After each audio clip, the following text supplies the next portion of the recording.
diehard. Twilight. What are the Twilight fans I don't called? even know. Leeches on society. Twinks.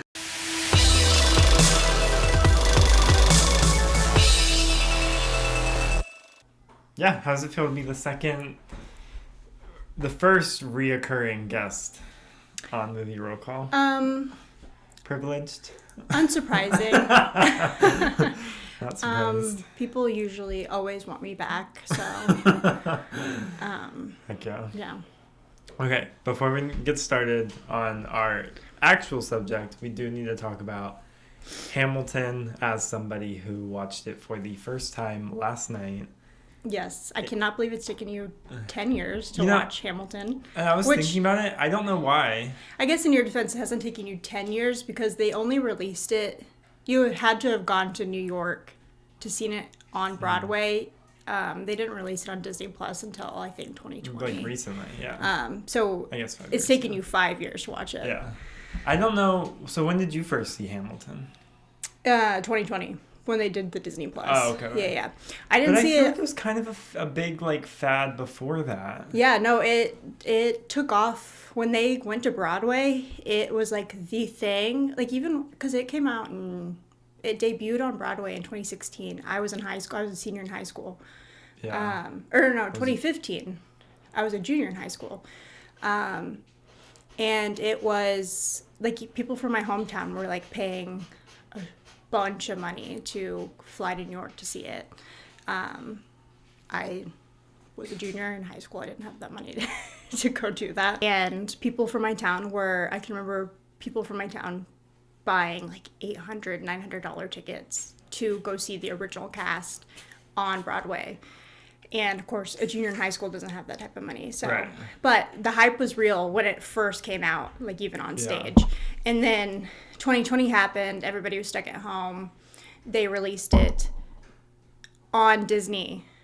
And that's when I got to see it for the first time. And I think a lot of people got to see it for the first time. Yeah, because I've always been aware of it, but I mean, I didn't really like seek out watching musicals. Like, I've always loved movie musicals, but I've never sought out shows just because, again, like, it's not, you just don't really have access to it unless you're going to New York. So it wasn't on my radar. And then I remember when it came out on Disney Plus, I know a lot of my like theater specific friends loved it, but I just never like tried to watch it. For some reason, it's like my all-time favorite. And I think like, I don't know if it's just because like it's like historic or if it's because like the music is so different from like other musicals, like when you compare it to Wicked or like Phantom of the Opera or like those types of things. Like the music is just so, I feel like I can different. help answer that though with fresh perspective because you've probably had it in your brain for a long time, but as someone who's never seen it and saw it for the first time, it like, well, one, also you like history. That's part of you. Yeah. I feel like I like history probably more so than the average person. Like I liked it in school a lot, but you know, you don't really keep up with it and then you forget the things you kind of know. But yeah, as someone who had never seen it, I think a couple things stood out to me while I was watching it. One, I was like, this made me feel so patriotic. Two, I was just kind of in awe at the, like, obviously I know about the time period, but thinking about how much purpose and almost creativity that people in that time must have felt. Like, I'm not jealous of, you know, his parent, you know, dying younger than they probably should and stuff like that, but the amount of burden, but like good burden that people probably felt to be changing history, and like maybe they weren't thinking about that then, obviously, you know. You're never thinking about what does history look like how am I remembered, right. But I mean it is written into a lot of the songs, so maybe Hamilton was, but I think just thinking about the times and, you know, where we're at now as a culture, like it can very easily feel purposeless in like our corporate capitalist type jobs, and I think it watching the musical, I just kept thinking how almost fun it probably was to have this time period of not lawlessness, but things were changing, and what does going to war look like, and being a pioneer, and like it almost feels like piratey a little bit, and dueling. And yeah, no, for sure. And I think that also it's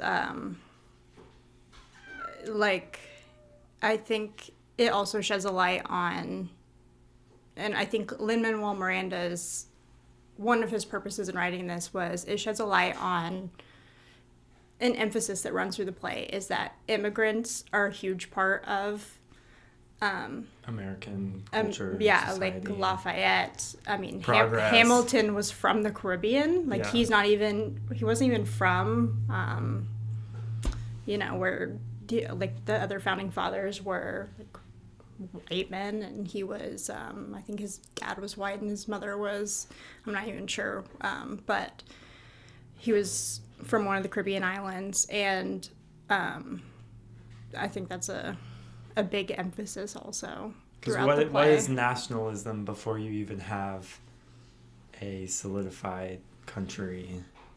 Yeah. Not saying nationalism is bad, but again, it's just like, it's interesting the dynamics that were at play when America was literally getting started. Yeah. I feel like it gives me more respect for I'm not going to say I respect all the founding fathers, but some of the founding fathers, because like I think it would have to be terrifying to convince all these constituents, basically all these people, like, hey, if you stand behind us and go against your king, like, we will do right by you. And they do. Yeah. They back them. They win the war. And then now they have to be, like, stand good on their word and, like, come up with a government that will protect the constituents. I think that would be terrifying to be like, okay, oh shit, now it's time to actually, like, do the governing. Now's the time to figure out what this nation's going to look like. And that theme is definitely there, and I think one of the most impactful parts of the play for me is when George Washington steps down. Mm-hmm. The whole song about saying goodbye. The importance of change. Of changing who's leading, who has this position of the most, it wasn't even the same position at the time. Yeah. I'm sure it was similar in that, the United States was growing to be the biggest power in the world at that time. But, I mean, they're fresh off of the victory against England. Yeah.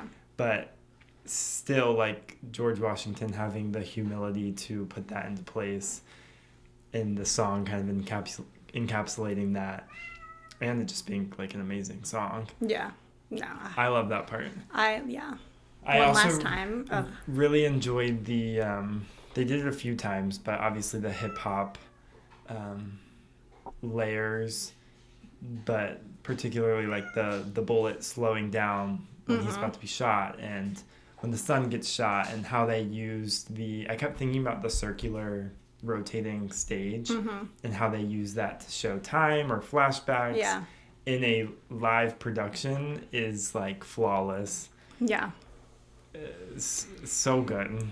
Yeah, you could watch it probably, a bajillion times and find something. Like, watch a different person and they have, like, every, like, all the choreography, all the lyrics, everything that anybody does, like, there's a meaning to it. And why they do stuff, and I don't know, I love that show. I mean, that's the reason why Lin-Manuel has been in my, like, Spotify rap for, like, the past, I don't even know how many years. And his career now makes sense, because it's like, fresh off of that, you probably have the world at your fingertips creatively. Yeah. Makes sense why he's partnered with Disney a few times now. Can't sing praises high enough for finally getting to experience that. I didn't expect to love it as much as I did, and I really, really did. I would recommend seeing it on stage, like how it's meant to be seen too. Yeah. I obviously was not fortunate enough to see it, the original cast, but I have seen it on stage, and it is life-changing on stage compared to on the screen. So love. Okay, well, awesome. Let's get into what we plan to talk about, which is book adaptations to movies. Me and Allie are both huge readers. I used to be a bigger reader than I am now, I'd say, just for time's sake. But yeah, when I was in high school, it was like book after book after book, mainly because that's what was accessible. I could bring a book to school, I could finish my work fast and then read. yeah. Movies have definitely taken over my priority as I've gotten older. But can I be honest about something? You know how people always say, like, the book is always better? Yeah. I kind of always felt like a traitor because there would be so many times where I'd be like, I'd rather watch the movie. Is that a hot take? I It depends, though. I think it's a hot take. I think it's a general hot take because I think the majority of people would say that the book is always better. But as I was like preparing for this conversation, I think that there are, like, as I was thinking about movies that were based on books, I can come up with several movies where they're better than the book. So I don't think it's too much of a hot take. Yeah. But I would say, though, that generally the book is better. But solely because the book has the opportunity to just go deeper, go deeper. Yeah. The movie has to fit within a certain time frame. Right. And so do you think that the exceptions to that rule are typically like bad books that become good movies? That's a great question. Not necessarily. I think it's usually just really great movies that just outshine the book. Okay. And because they have a broader reach too. That's a whole thing. Yeah, or movies that just like blow up in popularity. Yeah. Because I think if the book is bad, they wouldn't make a movie out of it. Like, they wouldn't bother. Or if it wasn't popular enough, they wouldn't. I mean, whoever's picking up Colleen Hoover books would beg to differ. Unfortunately, there's a lot of people that love those books. That's true. But I think it's more of some movies just outshine. It's not that the book is bad. There are a couple where the book is bad and the movie is good, but I think more so it is the book is good, but the movie just outshines it for whatever reason, whether that be like it just being a great movie or a broader reach or just popularity. I don't know, but I'm trying to think of an example. I can think of a couple off the top of my head. Of movies that are have grown bigger than the book. Movies that are huge that, to be honest, I didn't even know were based on books. See, yeah, that does happen. That has happened frequently, I feel like. What are your examples? The most popular one that I can think of is Shawshank Redemption. I was going to bring this up because we have a whole thing about Stephen King recently. Yeah. Where me and Allie have been at the movies, we've seen a trailer come out, and then it says, based on a novella or book or script by Stephen King, and it's a project that, at least I was locked into thinking Stephen King was solely kind of a thriller horror writer. I don't know if Stephen King, is trying to make rent this month or what, but he is selling his rights left and right. But yeah, Shawshank Redemption is the first one that comes to my mind when it comes to movies that have drastically outshined. Like, I didn't even know it was based on a Stephen King novella. But it's so the movie is so classic and so old to us now that it's like it's been around for a long time. Yeah.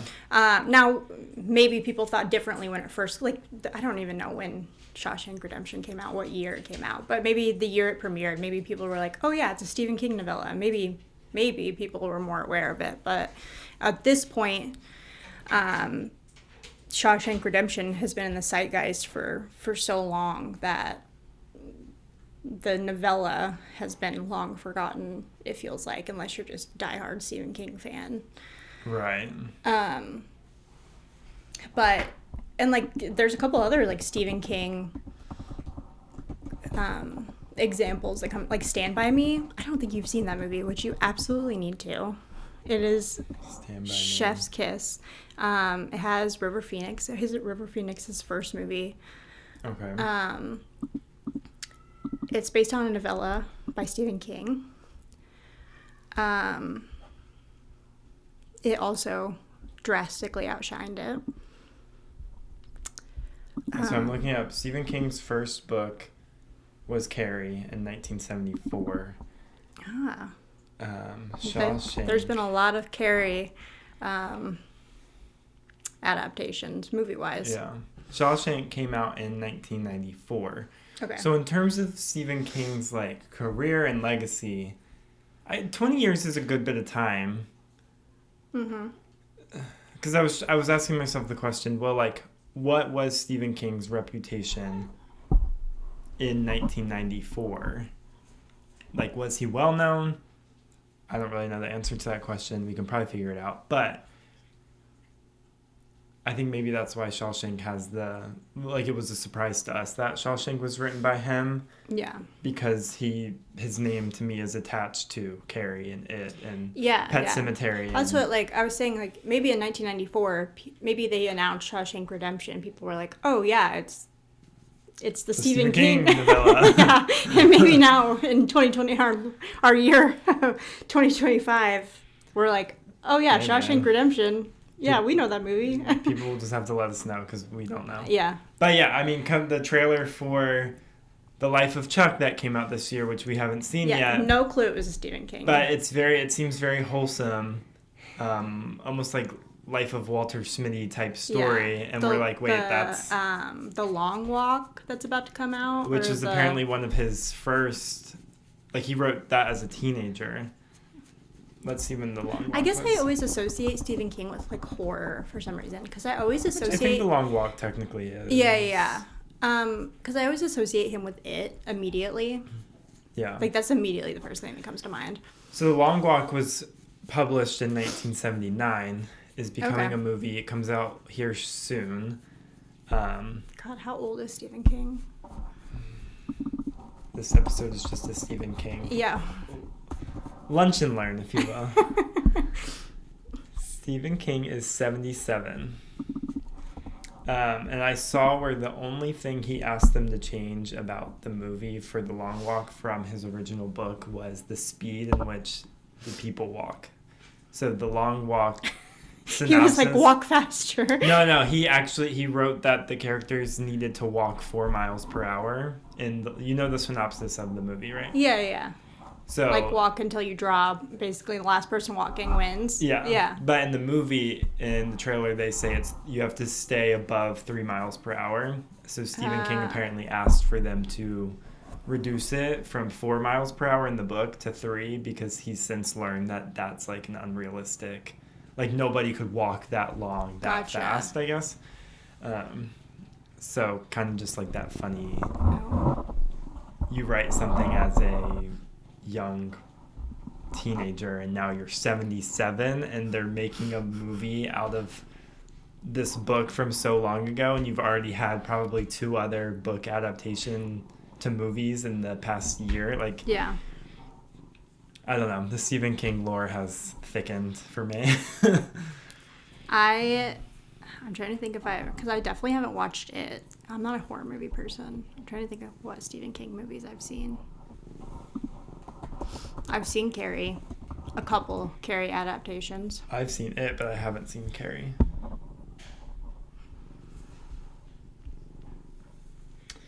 I haven't seen The Shining. I need to. I've seen The Shining. Shawshank, Stand By Me, The Mist. You have to watch Stand By Me. That one's so good. The Monkey that came out this year was apparently Stephen King. Dr. Sleep. The Green Mile. Children of the Corn. Stand By Me was the first movie where I ever saw like a dead person on screen. Okay. I don't even know what Stand By Me is about. This man gets hit by a train, and these 12-year-olds in this like small town hear about it, and they're like, well, we're gonna be the ones that find the body first, and so they go off on an adventure to find the body. And it's kind of like it's like a weird coming of age. It's like these 4 or 5 like friends, and they don't know anything outside of their little small town. Yeah. And they have never left home, and they basically run away from home to go find this corpse because they've never seen a dead body. Interesting. And they find it. Yeah. Yeah, no, it's a comfort movie. It's one of Joaquin Phoenix's older brother. Yeah. It's one of his first movies I think he ever did. I'll have to add it to the watch list. Yeah. But The Long Walk is a good transition into another great book to movie adaptations, because The Long Walk movie is directed by Francis Lawrence, who is the director of Catching Fire up until now. So he's done Catching Fire, both Mockingjays, Ballad of Songbird and Snakes, and is doing Your Sunrise on the Reaping. Dystopian. Yeah. I mean, but I feel like you've told me you haven't read Hunger Games. No, I've read. Oh, you haven't read the new ones. I've read the first 3. Yes. Yeah, they're originals. But there's no better relationship than Lionsgate, Francis Lawrence, and Suzanne Collins in the machine that they've created, where they're now announcing books and movies at the same time, saying, here's your book and here's your movie. Yeah. As someone who loves both of those things, that is like the best combination you can ask for me. Yeah. And especially Ballad of Songbirds and Snakes and Sunrise on the Reaping, I think I will have a hard time trying to determine which one is better, the book or the movie. Yeah. Well, that's what when I was like making a list in my head of movies that are good adaptations of the book, Hunger Games was definitely on the list. Yeah. Because, I mean, I haven't read the, what's the one that just came out with? No. You haven't read Ballad of Songbirds? I have not read that one, yeah. But I've seen the movie. But I've read the first 3, and I've seen all the movies for it. And I think those do justice to the books. So I have another interesting question. I don't think there's any badly rated Hunger Games movies, but I know that there was poor reception to Mockingjay Part 1. In my opinion, it's because it's actually so faithful to the book that the first part of Mockingjay as a movie, it can be a little underwhelming / boring. Yeah. Not for me as a reader of the book, but right. for the general audience who's doesn't looking for the story structure of who a might not have movie. read the book. Yeah. Yeah. So, do you have any feelings on? It's happening less and less now, but the wave, the era where it was, Harry Potter, Deathly Hallows Part 1, Part 2, Breaking Dawn Part 1, Part 2. Is it good? Is it bad? Is it for studios to make money? Does it help the book? I think it's situational. I think it depends on the book, on the does it sometimes feel like a money grab? Absolutely. I think for somebody who loves the book, we like you said, you would gladly sit there and watch it second by second remake of a book that you really like. I mean, hell, I would watch a second by second remake of Red, White, and Royal Blue if they made it, but they're cowards and they won't. But they also have to, I mean, in order to make any money, they have to appease the general public too. And so I think that if you have a book that where the first half is a lot of either character building or story building, or is just slow to start, then I think that they're better off not splitting it in half. Okay. I think even if it involves cutting things, I think there's like pros and cons. I think you have to pick your battles. Yeah. I think to this day, Harry Potter still probably did it best, in my opinion, because part 1 of the Deathly Hallows is a chilling, somber, and ends with the like Malfoy Manor sequence. It's not like the most thrilling thing, but I think the depth of like how scary it was situationally, like Hermione being tortured, Dobby dying, like I think that one works really well. Yeah. Mockingjay and Breaking Dawn. Yeah, I haven't seen Breaking Dawn. I'm not a diehard Twilight fan. Hi, Loki. Come on. So I haven't seen Breaking Dawn part 1 and 2, but I know I'm not a diehard. Twilight. What are the Twilight fans called? I don't even know. Leeches on society. Twinks. I don't know. I don't feel like, well, I don't know. I feel like Twilight lovers fans? Are so random. Like, yeah, they're not like a mass group of people. And they're not always horror fanatics, which I don't think there's an intersection. Because Twilight, it was not a horror movie by any means. No, but I'm thinking like movies. Out of our friends, the people who love Twilight the most, like a random group of people, not who I would pick if I was basing it off of what each of our friends loves. But yeah, I think like people need to realize, like, when as somebody who, like, you have to separate the author and, like, I guess the book and the movie. Like, yes, they are the same story, but they have to appease two different audiences. And like, yes, there's going to be crossover, absolutely. Like, the people who love the book are going to watch the movie, and people who maybe like the movie are going to go seek out the book. But like, production companies are not, like, are gonna make a movie to try to entertain a general audience rather than just the people who like the book, because if they do that, then they're not gonna make enough money, I feel like, to keep doing that. It's all science. I mean, in a perfect world, they would be able to do that, but... Yeah. I mean, well, that's probably why we're seeing the transition to a lot of series as well, because they can flesh it out a little bit more. Yeah, make it longer. Filler episodes, and, what people are willing to sit through on TV is more than what they're willing to watch in a movie. Yeah, which is weird, because you're investing, 10 plus hours in a show rather than just, like, one... Yeah, like... potentially 2.5 hours sit down. Like Heartstopper or Summer I Turned Pretty. I didn't even think about Heartstopper being, like, probably one of the best.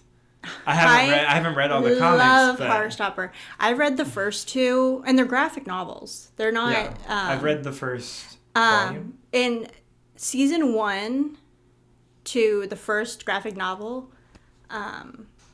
like, word for word identical, almost. Well, it's so easy because instead of having to create a complete storyboard, you have a literal breakdown of scenes and shots. And, like, I know they're not doing it completely one for one, but that's got to make it so easy. Yeah, for sure.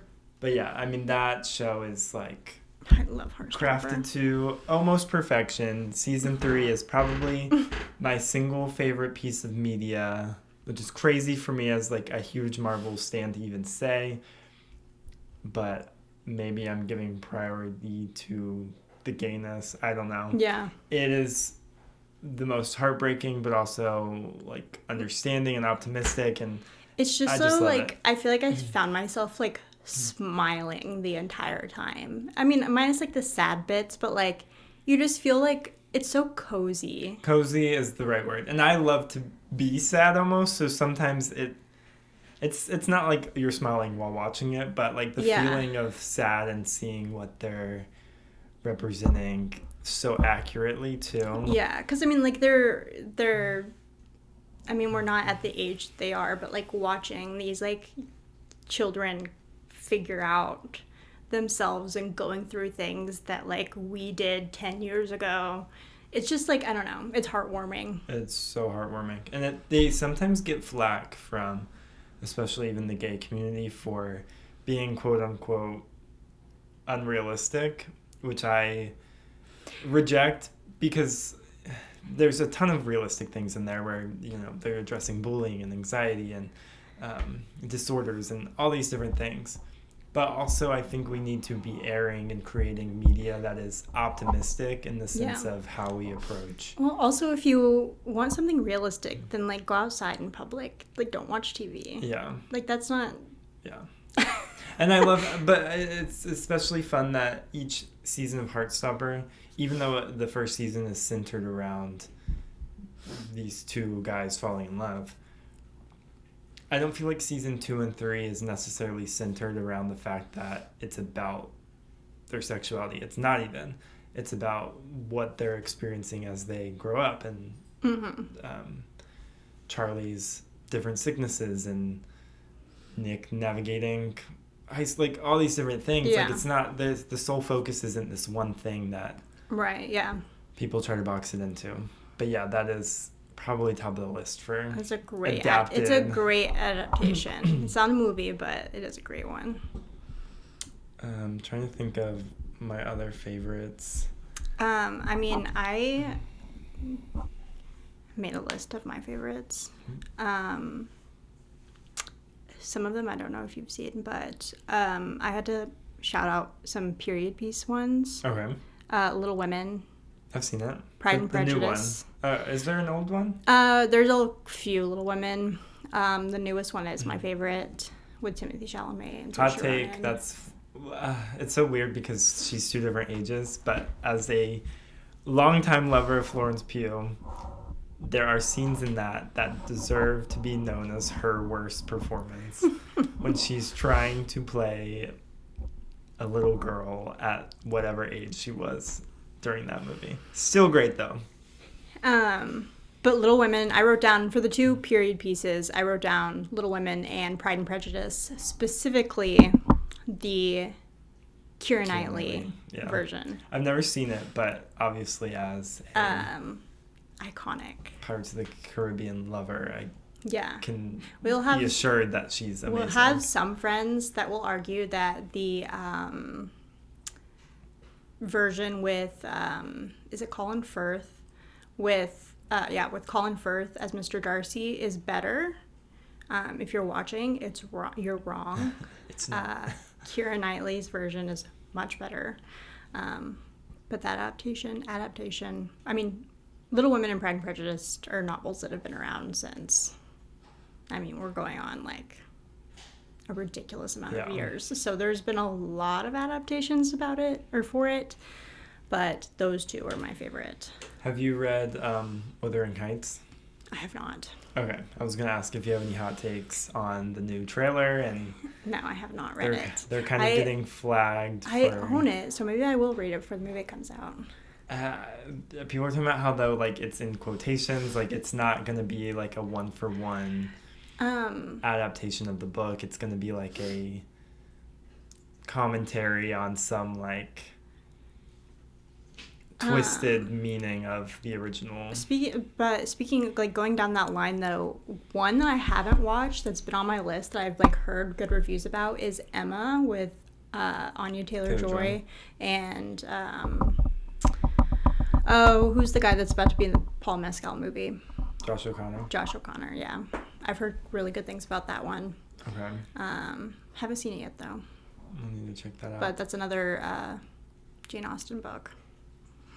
Did you read We Were Liars? Mm-mm. Okay. I didn't... I read it when I was in high school because it was popular then. I don't feel like it necessarily needed a show. I watched some of the show just to scout out Joseph Zada, since he's playing Haymitch in the Hunger Games movie. But I watched the beginning of that show and the end quickly because I didn't want to live in the inevitable hurt that show would cause. So if you haven't seen it, it's genuinely so sad. Did you read I'm Glad My Mom Died? Yes. Did you know it's becoming a show? I heard that, yes. With Jennifer Aniston as the mom. Which is terrifying to me because I don't know if you've ever watched The Morning Show. I haven't, no. Jennifer Aniston is like scary. That show has such an air of darkness to it. I don't know if you know what the first season is about, but it's about the morning show culture after Steve Carell's character is fired for sexual harassment. So it's like a very cancel culture commentary on like sexual assault. It was like, it's a very heavy show. Gotcha. And there's like no good guys. It's almost like watching, I was going to say Game of Thrones, but there's, I guess, good guys. But there's no... You're not really rooting for anybody. Nobody's 100% right. Okay. Everyone's making ruthless social climbing decisions that benefit themselves. And sometimes they kind of like team up and partner and like have cute moments, but like it's a lot of screaming. It's a lot of anger in the show. And ever since that show, Jennifer Aniston almost like scares me a little bit. She played her character a little too well. A little bit. And I think she... Well, then she'll make a perfect mom will. for... An abusive, controlling... Yeah, because that mom... what is her name? What is the... I just think of Sam. What's her actual name? Jeanette McCurdy. Her actual mom was horrifying. So, yeah. I mean, sounds like Jennifer Aniston will be a good fit. The perfect book title. Who's playing Jeanette? I don't think they've released that. Okay. One that... So I did write down a few that have come out this year, and then also things that we are probably looking forward to. So talking about Project Hail Mary. Oh my god. I forgot about that one. I didn't write that one down. One that I will undoubtedly... I can 100% say right now that book is better than whatever movie they will create. Like... It could be a fantastic movie. It won't be as good as the book. It won't be as good. No. And it is solely because the book allows for more in-depth detail. That's just... It is what it is. Sit in the isolation of the story. Like, that, unfortunately, the movie is stuck to a certain time frame. And there's too much story there for it to... They could certainly like elevate it and add things that make it fun in a different way. But I don't think it will match the experience of reading that book. Yeah, no, absolutely not. Oh my god, that book was probably... I don't even know if did I read it this year? If so, it's been the best book I've read this year. Yeah, I definitely agree. I don't know if you're looking forward to it, and we've already mentioned her name, but... Colleen. Is it Verity? I was going to talk about Verity, but also the movie Regretting You. I don't know. Did you read that one? I didn't read that one. I'm not a Colleen Hoover fan. I don't respect people that are. But I will say that Verity, I actually liked. Right. I don't know if you've read that one. I haven't. I've tried to read 2 of her books, and I did not. And neither of them were Verity? I tried to read Verity, but I probably just wasn't in a reading mood. Okay. Verity is like her one good one. Yeah. Verity was the one that I could get into. I am genuinely... excited about Verity. I would watch that one. Yeah. Anne Hathaway. And Anne Hathaway, is signed on to do it. The other, I didn't watch the Blake Lively one. I did read that book. It Ends With Us. I did read the book. I did not watch the movie, which... probably where your distaste started, honestly. Yeah. I have not read Regretting You. I don't know if I'll watch it. Yeah, I don't know. I have no plans to read probably any of her books outside of maybe Verity, but I am interested in Regretting You solely for the cast. Yeah, I think it is a good the plot cast. is like a little. Yeah, like classic Colleen Hoover.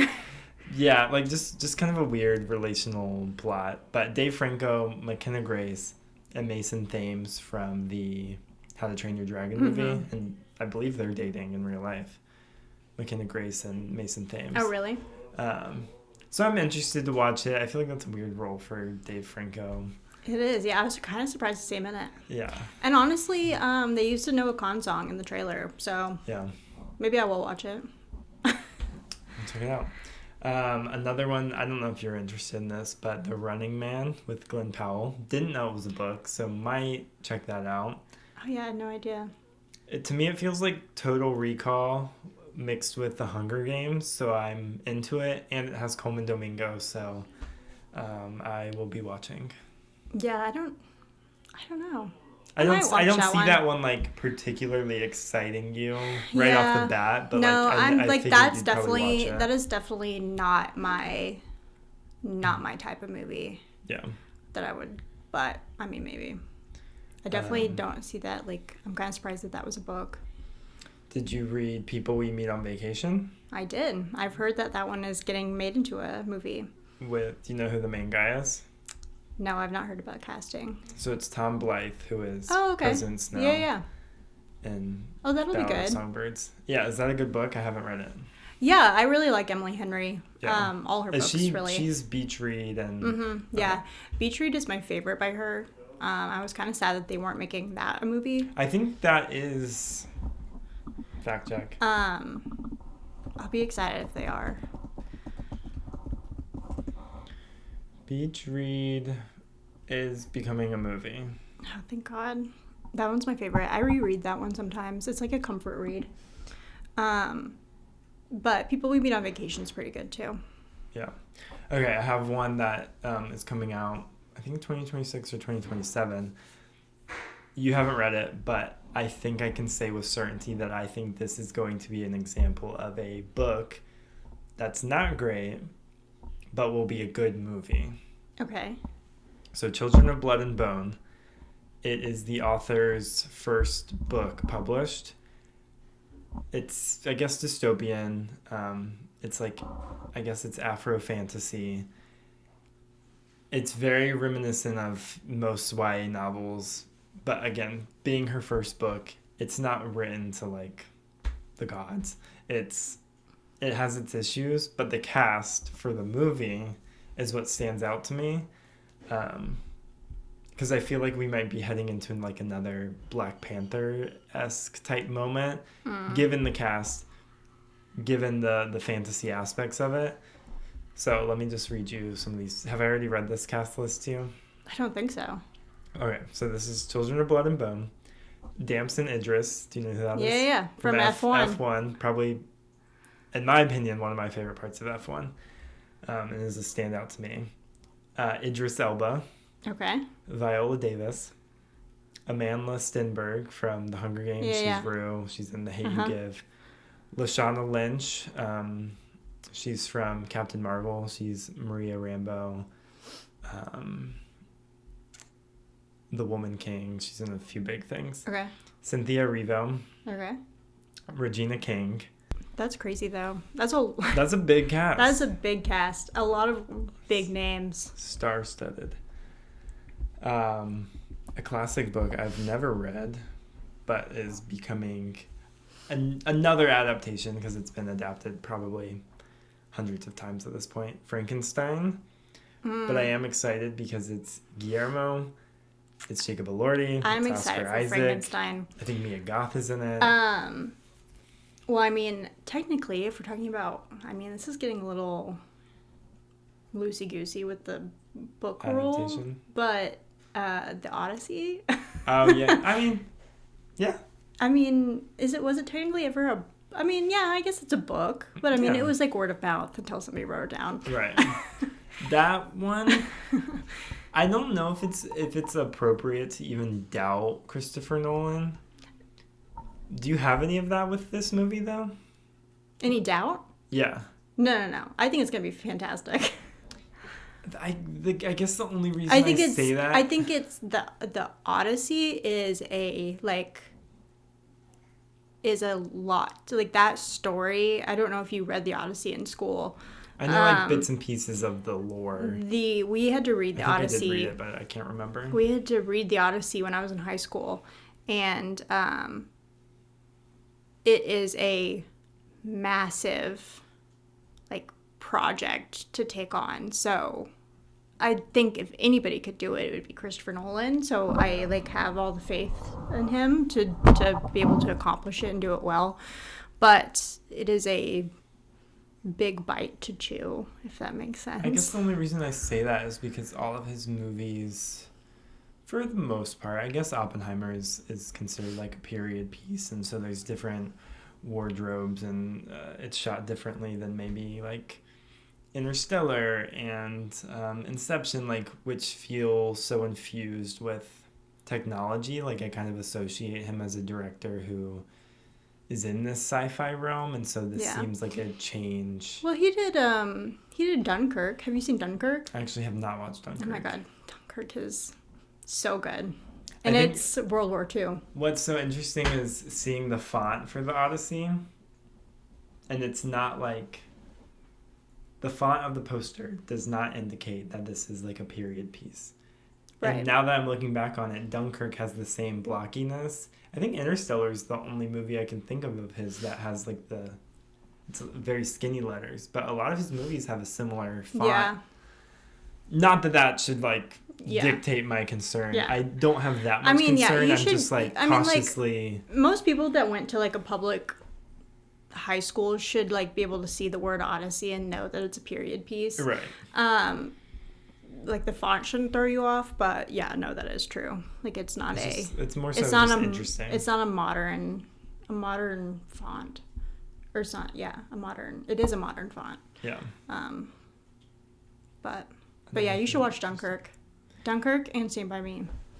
That's your homework. Add them to the list. All right. So now we're going to do a new thing, which I'm calling blind roll call. Okay. Do you have your list? I do have my list, yes. Okay. So the way this is going to work is that me and Allie are going to give each other a list of 5 things. Did I give you a number? Yeah, you said 5. Okay.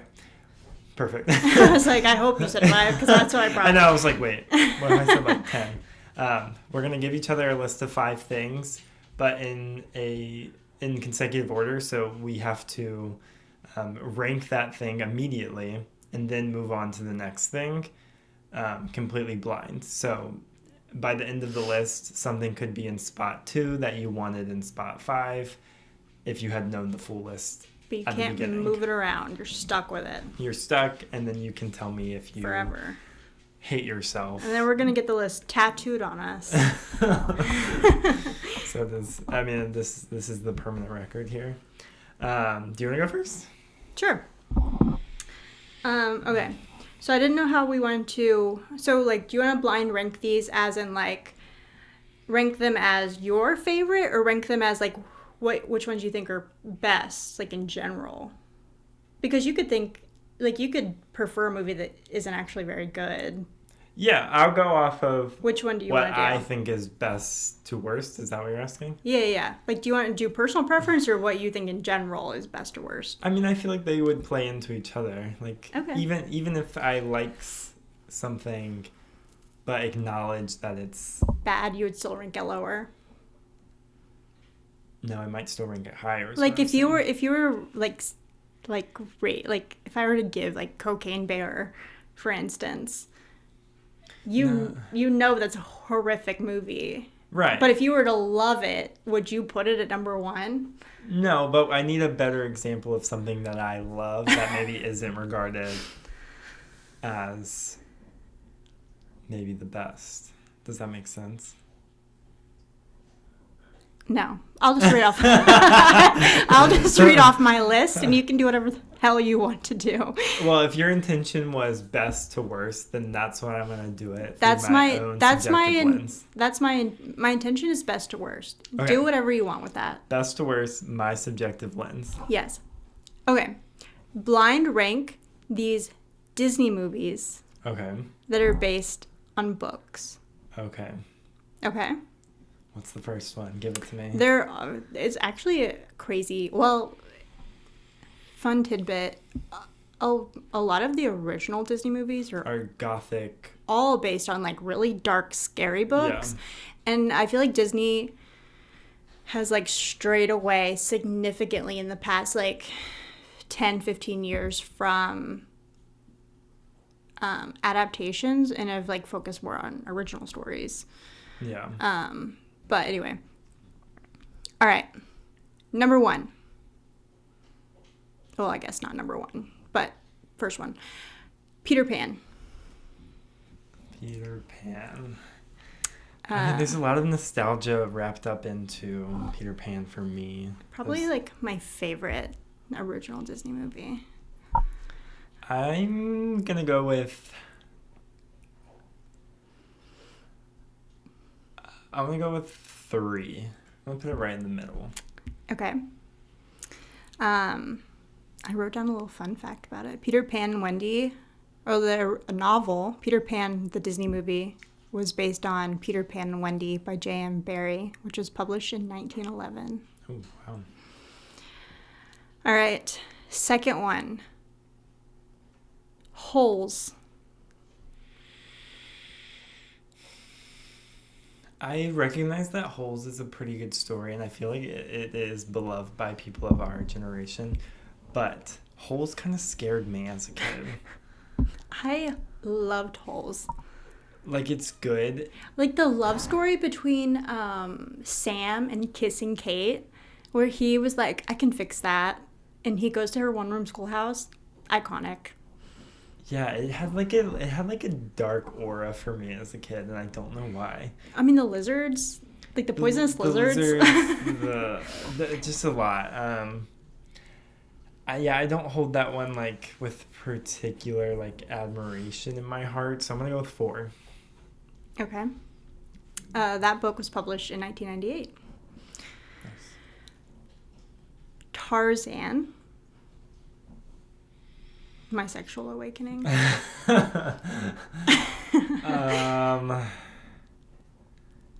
Again, it's not one that I'm like particularly attached to. I did watch that one a lot as well. Oh my god, I'm attached to Tarzan. But I'm the soundtrack for it alone. No, it is good. I don't Phil think Collins I can put it at was 5, like, though. My life's on the line. I need to make the most fire soundtrack to ever exist. I don't know if I'm going to screw myself with slot 5, but I think I'll put Tarzan at 2. Okay, so and Tarzan was published. The original, or the book that Tarzan is based on, is called Tarzan of the Apes by Edgar Rice Burroughs, and was published in 1914, which is way older than I thought it'd be. But, so, to recap, you have Peter Pan at 3, you have Holes at 4, and you have Tarzan at 2. So you have Tarzan, Peter Pan, Holes. So you have 1 and 5 open. 1 and 5? Oh, God. Okay. The second to last one is The Princess Diaries with Anne Hathaway. And our queen, Julie Andrews. I can definitely tell that I'm already going to want to reshuffle this list. I don't think I can put that at 5, though, so we're going to have to go with 1. And then I'm scared for whatever's 5. Yeah, I don't think I would... I didn't know The Princess Diaries is based on a book, but the book that it's based on, it's a series that was published in 2000 by Meg Cabot. But the last one I'm going to announce, definitely would not have been my number 5. So the last one is Narnia, The Lion, the Witch, and the Wardrobe by C.S. Lewis. Okay, so let me think how I would have done this. So, hold on. To recap, before you redo them, you have Princess Diaries. Princess Diaries at number 1. Then you have Peter Pan at 2. No. You had Tarzan at 2. Tarzan at 2. You had Peter Pan at 3. You had Holes at 4. And you have The Lion, the Witch, and the Wardrobe at 5. So would you switch any of those around? Yeah, I think for nostalgia's sake, I do like the first Narnia. So I think I would do Narnia, Peter Pan, Princess Diaries, Tarzan, Holes. How does that compare to how you would do it? I think I would do...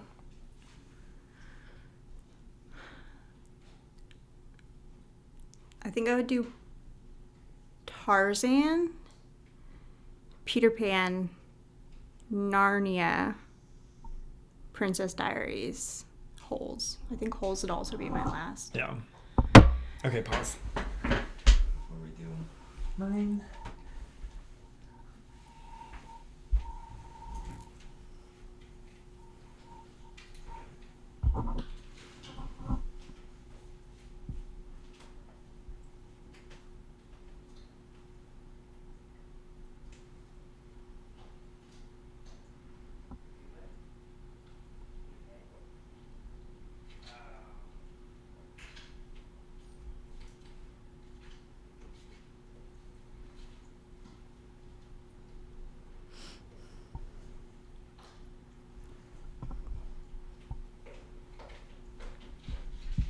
Yeah, it's getting defensive. Uh-oh. With his bone? Yeah.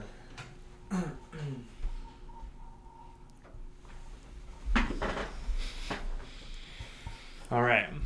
Are you ready for your blind roll call? I guess.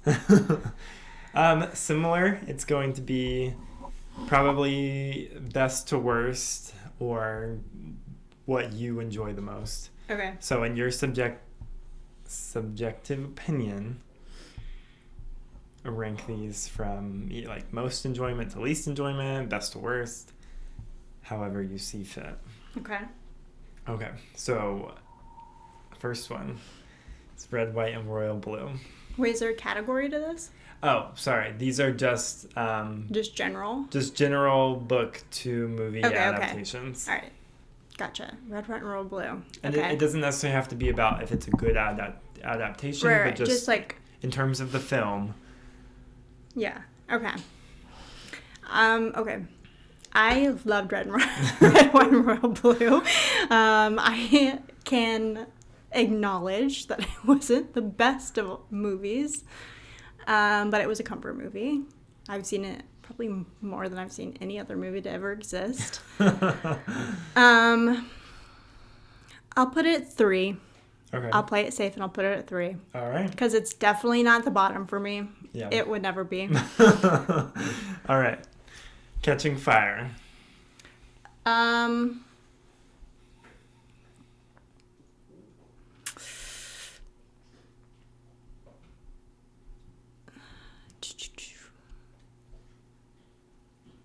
trying to think if I want to rank these based on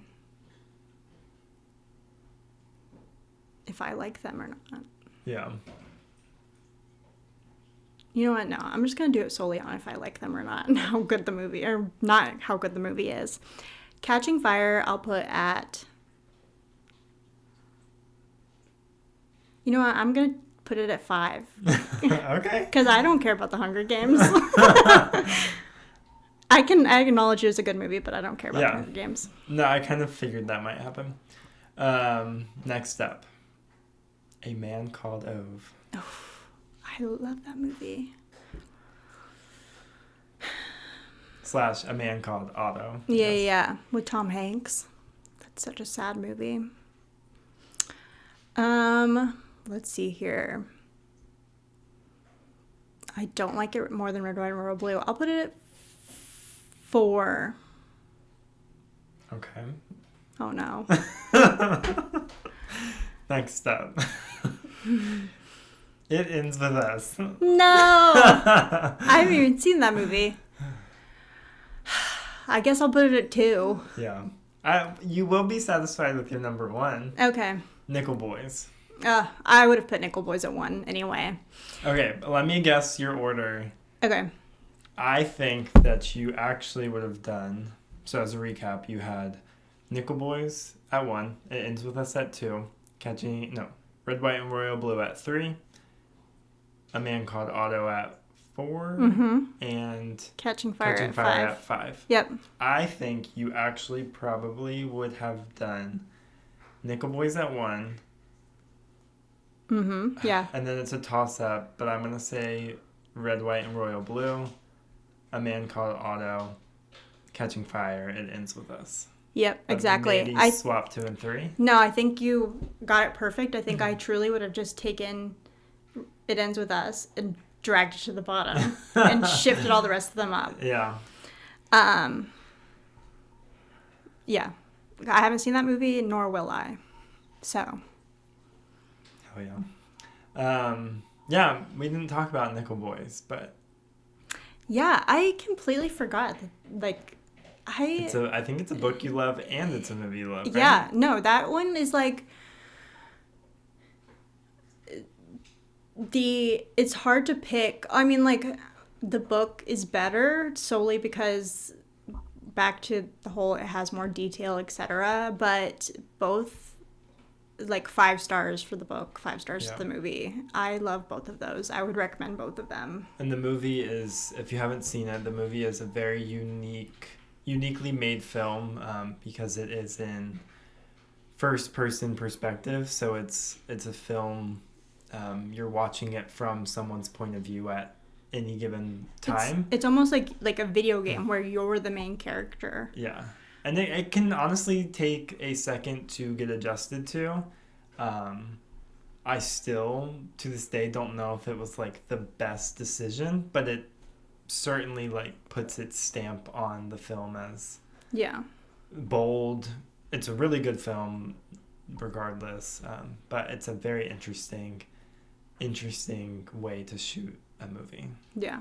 And I think I can't recommend the book more.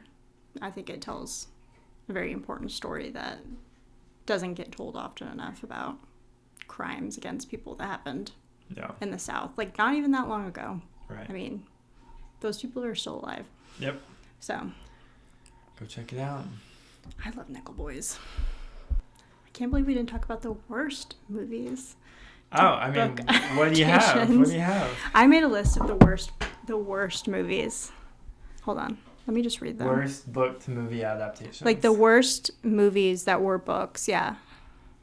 Oh, goodness. The one that immediately comes to my mind is Mortal Instruments. Have you seen that? No, but wait.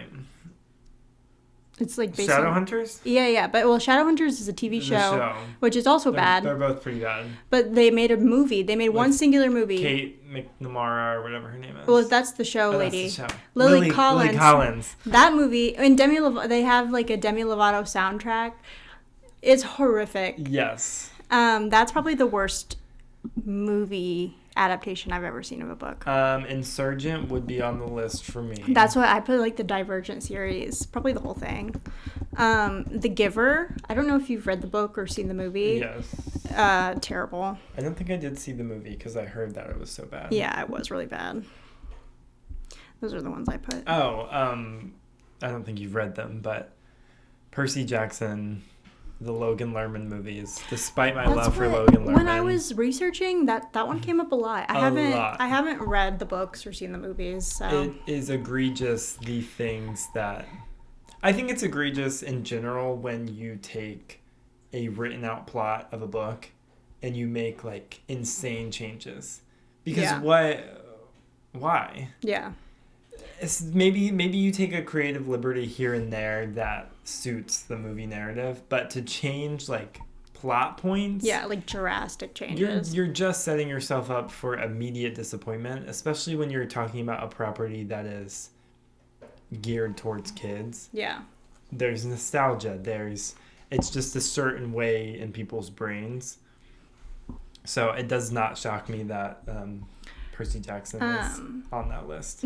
Also the one that I saw the most, other than Mortal Instruments and Percy Jackson, and I haven't read the book. I know I've seen it a bajillion times. I haven't read the book or seen the movie, but Aragon.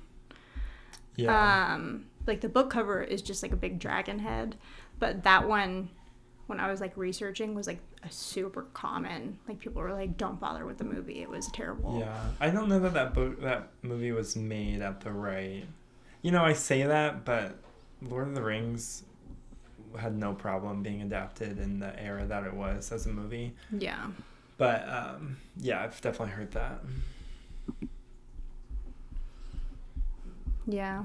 Yeah, Percy Jackson is number 1 on this list. I can't really like. Maybe it's because they're noted as the worst that they just don't like pop into my head. Because the best ones I can think of are those YA. Yeah, no, Divergent that series wasn't very good. Divergent isn't a great book series though, and I think it took people a while to realize that. But it has such a flimsy. There were so many YA novels that were just like riding on the coattails of Hunger Games. Yeah. Like they were just like popping them out left and right because people were just eating up the dystopian. They're approving any script. My biggest beef though with a dystopian novel is when the synopsis, the reason why these books exist are such a fragile plot point. Mm-hmm. Like, I mean, Divergent being I don't even know what it was by the time Allegiant came out. It was some like test of humans in different groups, but like I just feel like splitting people into different factions based off of character traits should have been a flimsy enough, right, like a concept that shouldn't have even been seems like such come to fruition. Easy like test to rig. It just doesn't. There's no meat to that plot, and it's clear with how it shakes out. But yeah, no, that was my list of the. Yeah. No, that was good. Thanks again for joining.